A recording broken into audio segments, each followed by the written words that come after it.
In this video, we are going to see how we can work on the highlighted line charts. And for that, we need to create a new sheet on the existing data. So we have already connected the data. Let's click on the new worksheet from the bottom and let's name it as highlighted line charts.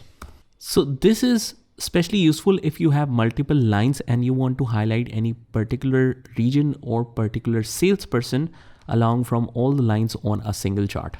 So first of all, we will see the basic chart and then we will see how we can make an advanced chart. So we have inserted a new sheet and named it as highlighted line charts.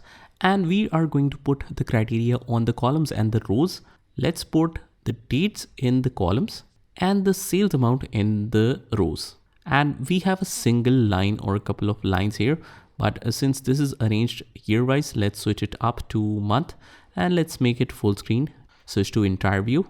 Okay, after that, if we want to show multiple lines on a single axis, what we'll do is just hold the regions and put it in colors. You will notice that we have a lot of lines showing right here. And if we want to further filter it, what we can do is just put the region in the filters as well. And let's make it for only 3 regions.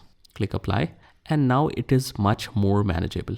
But what to do if we want to highlight any particular line based on a criteria so that it can stand out as compared to other lines. So here, as soon as we have selected the regions and put it in colors, you have this criteria fixed in the marks. And if we click on it, we have the show highlighted option. So if we click on it, on our right, we can see the highlight region option.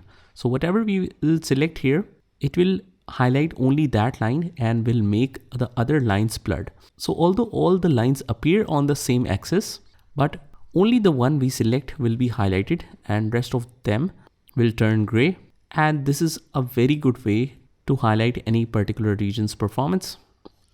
So that's pretty much it. This is the basics of how you can highlight any particular criteria based on their performance on a single axis where we have multiple lines in a line chart. Just try this by yourself and I will see you in the next one.